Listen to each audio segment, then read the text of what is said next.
नमस्कार शेतकरी मित्रांनो. आज आम्ही आमच्या गावातील शेतकरी परमेश्वर शिंगारे यांच्या शेतात आलेलो आहे. तर खास करून त्यांनी सांगितलेलं आहे, आपण फवारणी दिली त्यांना, तर त्यांचा रिझल्ट अतिशय चांगल्या प्रमाणे आला होता. त्यासाठी त्यांनी म्हणे की आपल्या शेतात जाऊन एकदा व्हिडिओ काढू, म्हणून त्यासाठी आलेलो आहे. तुम्हाला सांगायचा उद्देश एकच आहे की आता ह्या वर्षी पावसाचं प्रमाण कमी आहे व ह्या सिच्युएशनमध्ये अनेक शेतकऱ्यांचे अनेक प्रॉब्लेम कपाशी पिकावर जाणवत आहे. काहीचा मावा जात नाही आहे, तर काहीचं मावा तुडतुड्याने पानं सरकीचे आखडलेले आहे. बरेचसे असंख्य असे प्रॉब्लेम आहे. पातेगळ होत आहे, सरकीला पात्याची संख्या कमी आहे. बरेचसे प्रॉब्लेम आहेत. आम्ही असा कॉम्बिनेशन स्प्रे असा दिला होता. तर तुम्हाला सांगू इच्छितो, हे ग्रोटेक कंपनीचं थायरो सुपर आहे. हे जवळपास 1.5 ml प्रति लिटर पंपाला 1.5 ml पाण्याला आपलं 1 लिटर पाण्याला 1.5 ml असं प्रमाणाचं दिलं होतं. आणि हे UPL कंपनीचं एक आर्गिल म्हणून औषध आहे. हे पावडर फॉर्ममध्ये असतं. हे 15 ग्रॅम आम्ही 15 ml लिटरच्या पंपाला असं प्रमाण दिलं होतं. यासोबतच बुरशीनाशक त्यांना मी आवर्जून दिलं होतं. GSP कंपनीचं ट्रू स्टार आहे. फर्स्ट स्टेजला हे घ्यायला सांगितलं होतं. बरेचसे शेतकरी बुरशीनाशकचा वापर करत नाही. आता त्याचा रिझल्ट तुमच्या समोर तुम्हाला मी दाखवणारच आहे की याचा रिझल्ट कसा आलेला आहे. आणि याच्यासोबत एक सूक्ष्म अन्नद्रव्य खते, जी आपल्याला ज्या खतामध्ये आपल्याला भेटत नाही किंवा फवारणीमध्ये शेतकरी घेत नाही. शेतकऱ्यांचं एक मानसिकता बनलेली आहे की दुकानदाराला ह्या औषधापासून जास्त कमाई म्हणून दुकानदार हा औषध बळजबरी शेतकऱ्यांना चिपकून देतो. तर तसं काही नसतं मित्रांनो. त्याच्यामध्ये तुम्ही बघू शकता, ferrous, iron, magnesium, copper, molybdenum आणि बोरॉन हे जे सूक्ष्म घटक आहे, हे तुम्हाला तुमच्या खतामधून मिळत नाही. किंवा आता ह्या वातावरणातील कंडिशनमुळं बऱ्याचशा रोगांचा, किडीचा प्रादुर्भाव या पिकावर होतो. त्याच्यामुळे पिकाची कंडिशन खराब होत चालते. जसं आपण एखाद्या आजारी असलेल्या पेशंटला काजू बदाम किंवा सफरचंद फळे वगैरे खायला देतो, तसंच आपलं हे पीक पण एक आपल्या जीवनशैलीप्रमाणेच आहे. आणि ह्या पिकाला सुद्धा सगळे मूल्यद्रव्य आवश्यक आहे. जर हे तुम्ही टाईम टू टाईम वापरले, पीक खराब होण्याच्या अगोदरच्या अवस्थेत जर याचा वापर केला, तर पीक जोमानं वाढतं. पिकाला पात्याची संख्या, बोंडाची संख्या ही अतिशय चांगल्या प्रमाणे असते. आणि शेतकरी शक्यतो काय करतात, बुरशीनाशकाचा वापर केव्हा करतात की ज्यावेळेस तुमचे पाते गळतात, खाली जमिनीवर पाते सगळे गळलेले असतात, त्यावेळेस ते बुरशीनाशकाचा वापर करायला सुरुवात करतात. पण जर ह्या पिकाची कंडिशन चांगल्या प्रमाणात तुम्हाला ठेवायची आणि पात्याची, बोंडाची संख्या जर चांगली लावायची आहे, तर हे अगोदर थोड्या प्रमाणात याचा वापर करणं गरजेचं आहे.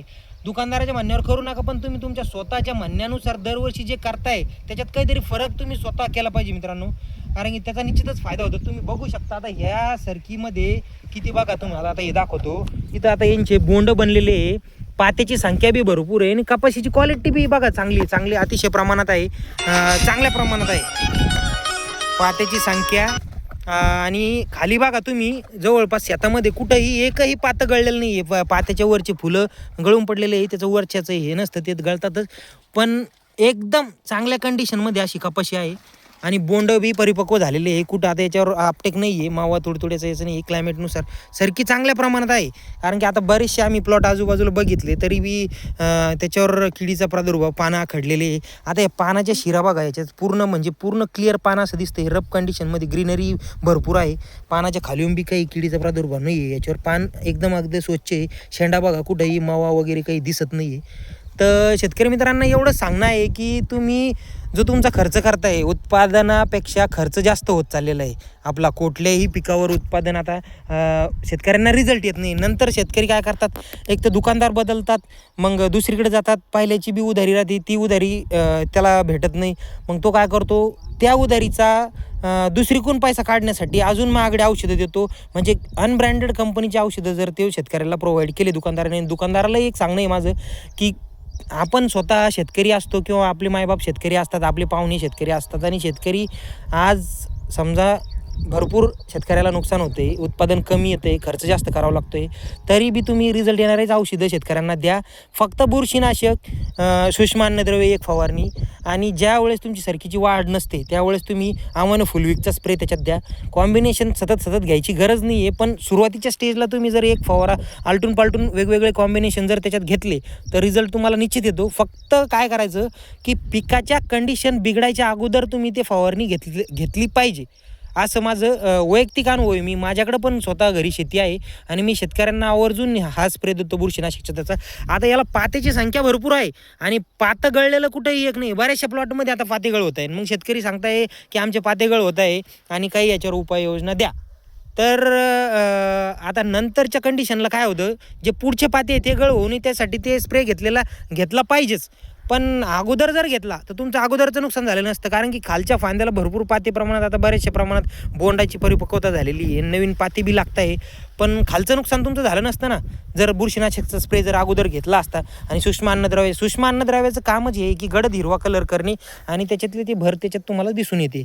आता ह्या पानाचा कलर बघा किती डार्क हिरवागार दिसतोय आणि क्लिअर लाईन दिसते याच्यामध्ये. आता बऱ्याच शेतकऱ्यांच्या प्लॉटमध्ये खूप सारे प्रॉब्लेम आहे, पानं असे आखडलेले, पानाची कंडिशन खराब झालेली आहे. पण हा प्लॉट तर लाईव्ह आम्हाला चांगला दिसतोय. थोडा मोबाईलमध्ये कलर चेंज होऊ शकतो, पण लाईव्हमध्ये पात्याची संख्या कुठं एकही पातं या सर्कीमध्ये आम्हाला गळलेलं दिसत नाही. तर योग्य नियोजन करा आणि आवश्यकतेनुसार त्याचा औषधाचा वापर करा. दुकानदार तर औषधं द्यायलाच बसलेले, पण तुम्ही बी तुमच्या मनानं एक थोडासा अभ्यास करत चाला की ह्या वर्षी आपण काय केलेलं आहे, पुढच्या वर्षी आपल्याला काय करायचं आहे. आणि फवारण्या घेत्या वेळेस तुमच्या लक्षात येतं ना की फवारण्याचा रिझल्ट.